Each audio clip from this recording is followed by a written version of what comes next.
We're in a system that's constructed so that you have to print money to keep the debt burden from collapsing. This is Lynn's "nothing stops this train" meme. And, we had a big print in 2008. We had a bigger print in 2020. There will be another big print. And so, we're in a sovereign debt crisis, folks. You've got to protect yourselves from the oncoming inflation because there's going to be more of it. When somebody with the ability to click a mouse key can create money, that's reaping something, and they haven't sown anything. There's no proof of work. That's inherently unfair. It gives the person with a finger on that key enormous unfair power. And therein lies the whole damn enchilada. Yeah. I mean, that's the friggin' problem. Lepard believes we are at the cusp of the gradually then suddenly phase of a sovereign debt crisis. Historically, U.S. Treasury bonds have been considered the bedrock of the global financial system. However, since 2020, the performance of alternative assets tells a different story. Gold has surged by 200% in Treasury terms, while Bitcoin has skyrocketed by 2,000%. These movements indicate that smart money is losing faith in the stability of U.S. debt. A key concern is the lack of buyers for long-duration U.S. bonds. The government has resorted to issuing shorter-term debt, which is unsustainable in the long run. If trust in treasuries continues to erode, the Federal Reserve may have no choice but to step in and purchase bonds directly, an action akin to third-world monetary policies and a hallmark of failing financial systems. Please take a little time to like this video, subscribe to the channel, and turn on post notifications for more videos like this.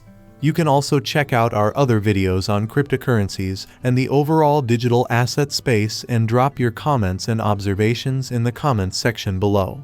Everything you do helps with the YouTube algorithm and immensely contributes to the channel's growth. Thanks and enjoy the video. If you look at the federal government, they spent $6.75 trillion in last fiscal year. 80% of that is Social Security, Medicare, interest, and defense. So 20%, $1.3 trillion is all they could go after, and they can't cut it all, obviously. And, the deficit run rate right now is about $2.4 trillion. So, unless you want to reform the entitlements or end all the wars and take defense and the defense footprint back a lot, or you want to get interest rates down lower, which they may have to do. They may have to go to yield curve control to bring interest rates down. I don't see how you balance the budget. I mean, so while I get the excitement over some of the things the administration is doing, and I'm supportive of some of it, I don't think, let me say this, I think the problem is too far. I think we're too far gone. I really do. And so we're in a system that's constructed so that you have to print money to keep the debt burden from collapsing. This is Lynn's "nothing stops this train" meme. And, we had a big print in 2008. We had a bigger print in 2020. There will be another big print. And so, in my opinion, as I said in the book, I feel like I want to stand on a soapbox and scream at the world. We're in a sovereign debt crisis, folks. You've got to protect yourselves from the oncoming inflation because there's going to be more of it. Last 100 years, 11 instances of countries that have gotten to 130% debt to GDP. In every single case, they had a currency event, either very high inflation, hyperinflation, or collapse. Yeah. And so we're at about 125% GDP. So it kind of feels imminent to me. Now, by imminent, I would say I think this whole thing gets resolved by 2030. So 6 years isn't imminent, but it's, I invest with a 1 to 5 year time frame. So it feels to me like it's coming soon. I don't think there is a market for the long bonds. I think he realizes he's got to keep it short because he can't sell the long ones. There are no buyers. I mean, look, in my opinion, we are in a sovereign debt crisis. We are at the cusp of the gradually turning into suddenly phase. And the two best data points to support that are that the U.S. Treasury bond used to be the base layer of the financial system for years. It was a safe place to put money. It wasn't going to get debased and you earned a yield, okay? Since 2020, in Treasury bond terms, gold is up 200%, Bitcoin is up 2,000%. That, to me, those are canaries sitting there keeling over in the coal mine that, we got a problem here. We got a serious problem. And so, but yes, I mean, I found it interesting that Besant got in there and he said, oh, all the gold is definitely there. He had to have been read in on that. There's no guarantee. He doesn't know if that gold is there, and neither do we. Ron Paul told me he's pretty sure it's not. I don't know what Ron Paul knows, but it hasn't been audited since '53. So and now Trump says he wants to go down there and check it out. I don't know. I mean, And by the way, I mean, it points out the difficulty with gold versus Bitcoin. And don't get me wrong, I'm a gold guy. I've always been a gold guy, still support gold, but you can't verify it, right? You don't have a blockchain. You can't see it. China says they've got 2,000 tons. I think they've got 20,000 tons. Yeah. Right? It's very hard to figure out where the gold is. We could have a strong dollar with a lower valuation. And so what it tells me is that they're going to work very hard to devalue the dollar in gold and Bitcoin terms. And to these tariffs, they're going to try and look after America first. And these countries that import into us, they're not going to have the right to do that without paying a higher tariff. And that's probably a good thing when you consider it for the blue collar worker and the American middle class. The negative is tariffs are inflationary. Any way you want to look at it, you reap what you sow, and this reaping and sowing is proof of work, right? You plant a seed, it grows into a crop, right? And we all know that you do. When somebody with the ability to click a mouse key can create money, that's reaping something, and they haven't sown anything. There's no proof of work. That's inherently unfair. It gives the person with a finger on that key enormous unfair power. And therein lies the whole damn enchilada. Yeah. I mean, that's the friggin' problem. And we got to end it. Orange pill the entire damn world. Because as Jeff says, the world will get so much better when we move to the sound money standards. So many, and the book ties it back. There are a lot of historical anecdotes that show why it's the unsound money that's created the problem, and the corruption. It just goes on and on. People have been fooled. They watched a deflationary trend take place from 1980 to 2020. Deflation consistently. And by the way, the system should have deflation. That's Jeff's point, right? Technology makes things cheaper. And deflation, by the way, is good. Of course, Keynesians won't say that, but it is. But what they're going to have to do, and this is again Jeff's point, they're trying to run a financial system that needs inflation on top of a deflationary world. Doesn't work.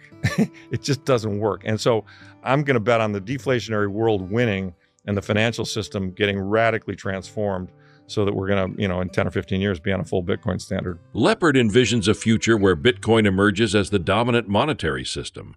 He argues that Bitcoin's decentralized nature eliminates the unfair advantages enjoyed by those who control fiat money creation.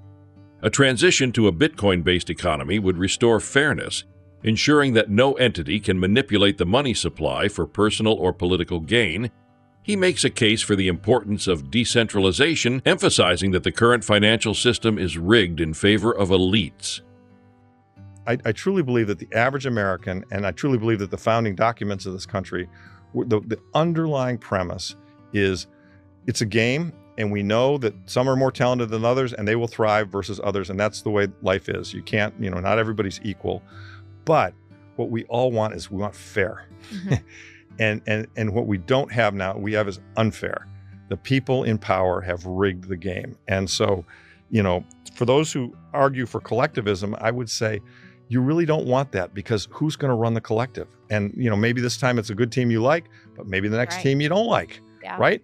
How about we all get a vote in a distributed, decentralized system where the money is the same for everybody, nobody has an advantage, and it's fair, right? How about that? That is much more likely to give happiness and satisfaction and to get rid of all this political sniping that we got going on. That's my belief. I think they may have to. It comes down to how this unfolds and if something breaks. I think one pattern we have seen is that the Federal Reserve has two mandates, but really a third unspoken.